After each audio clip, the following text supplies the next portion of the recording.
Hello friends, आप सभी का स्वागत है इस चैनल में। इस वीडियो में हम सोलर सिस्टम से रिलेटेड कुछ इंपॉर्टेंट एमसीक्यू क्वेश्चन कवर करेंगे। तो हमारा फर्स्ट क्वेश्चन है, what are the celestial bodies that revolve around the sun called. सूर्य के चारों ओर परिक्रमा करने वाले खगोलीय पिंड क्या कहलाते हैं। तो यहाँ पे आपको बताना है सूर्य के चारों ओर परिक्रमा करने वाले खगोलीय पिंड क्या कहलाते हैं। तो option B the right answer planet. सूर्य के चारों ओर परिक्रमा करने वाले खगोलीय पिंड प्लेनेट या ग्रह कहलाते हैं। तो ये सूर्य है, तो इसके चारों ओर परिक्रमा करने वाले खगोलीय पिंड ग्रह कहलाते हैं। नेक्स्ट है, name the scientist who gave the 3 law of planetary motion. उस वैज्ञानिक का नाम बताइए जिसने ग्रह की गति के 3 नियम दिए हैं।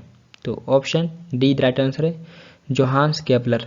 जोहान्स केपलर के द्वारा ग्रह के 3 नियम दिए गए हैं। तो ऑप्शन डी राइट आंसर है जोहान्स केपलर। नेक्स्ट है, how many planets are there in the solar system. सौर मंडल में कितने ग्रह हैं। तो यहाँ पे आपको बताना है सोलर सिस्टम में कितने प्लैनेट्स हैं। तो option B the right answer 8। Solar system में 8 प्लैनेट्स हैं। तो option B the right answer 8। Next है, the nearest planet to the sun is. सूर्य के सबसे निकट ग्रह कौन सा है। तो यहाँ पे आपको सबसे नज़दीक ग्रह बताना है। सूर्य का सबसे नज़दीक ग्रह कौन सा है। तो ऑप्शन द राइट आंसर है मर्क्यूरी। तो मर्क्यूरी यानी बुध, ये सबसे नज़दीक ग्रह है सन का। तो ऑप्शन द राइट आंसर है मर्क्यूरी।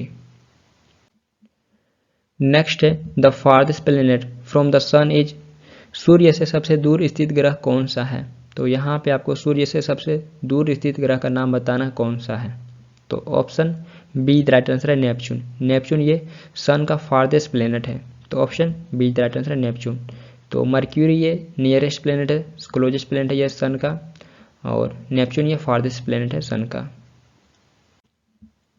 नेक्स्ट है, which planet is known as the evening star और मॉर्निंग स्टार। किस ग्रह को संध्या का तारा या भोर का तारा कहा जाता है। तो option C the right answer है वीनस। शुक्र को भोर का तारा या संध्या का तारा कहा जाता है। तो option C the right answer है वीनस।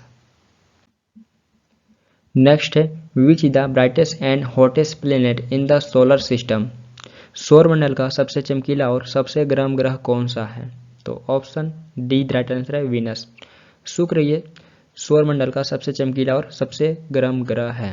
तो option D the right answer है वीनस। नेक्स्ट है, which is the nearest planet to the earth. पृथ्वी का सबसे नजदीक ग्रह कौन सा है। तो option A the right answer है वीनस। वीनस ये पृथ्वी का सबसे नजदीक ग्रह है। तो अर्थ ये वीनस और मार्स के बीच में स्थित है, बट सबसे नजदीक वीनस है अर्थ का। नेक्स्ट है, which planet is known as the twin planet of the earth. किस ग्रह को पृथ्वी का जुड़वा ग्रह कहा जाता है। तो यहाँ पे आपको बताना है किस प्लेनेट को अर्थ का ट्विन प्लेनेट कहा जाता है। तो ऑप्शन इधर राइट आंसर है वीनस। वीनस को अर्थ का ट्विन प्लेनेट कहा जाता है क्योंकि वीनस का मास और साइज अर्थ के लगभग बराबर ही होता है, इसलिए इसे अर्थ का ट्विन प्लेनेट कहा जाता है।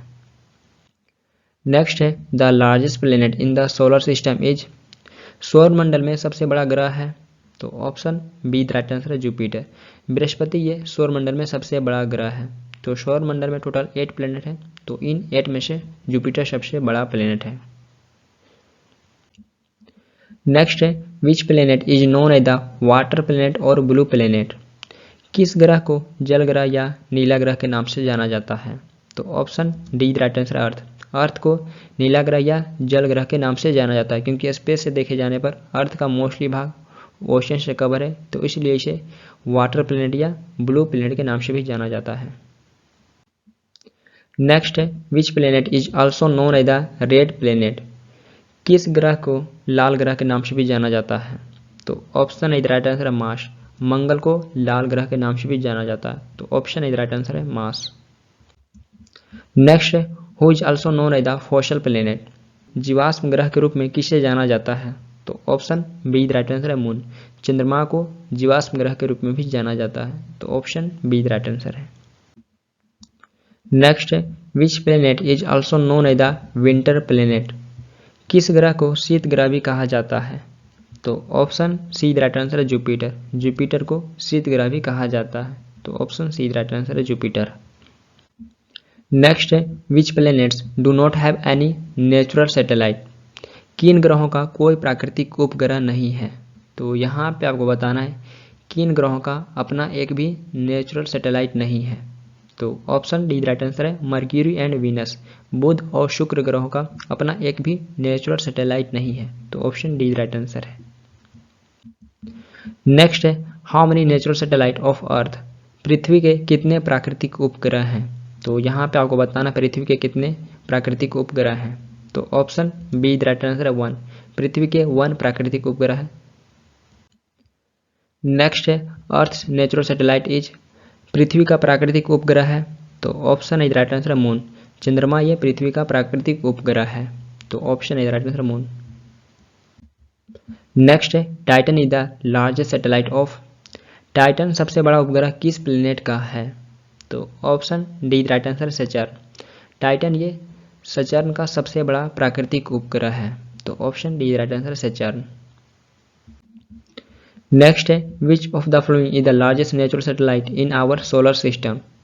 निम्नलिखित में से कौन सा हमारे सौर मंडल का सबसे बड़ा प्राकृतिक उपग्रह है? तो ऑप्शन सी राइट आंसर है गैनीमेड। गैनीमेड ये सोलर सिस्टम का सबसे बड़ा नेचुरल सैटेलाइट है, तो ऑप्शन सी राइट आंसर है गैनीमेड। नेक्स्ट है the largest natural satellite in our solar system belongs to which planet? हमारे सौर मंडल का सबसे बड़ा प्राकृतिक उपग्रह किस ग्रह का है? तो हमारे सोलर सिस्टम का सबसे बड़ा नेचुरल सैटेलाइट गैनीमेड है, तो यहाँ पे आपको बताना ये किस प्लेनेट का है। तो option is right answer Jupiter, ये जुपिटर का है। तो बाय डिफॉल्ट ये जुपिटर का भी सबसे बड़ा नेचुरल सैटेलाइट है और ये पूरे सोलर सिस्टम का भी नेचुरल सैटेलाइट है, तो option is right answer Jupiter को ये बिलोंग करता है।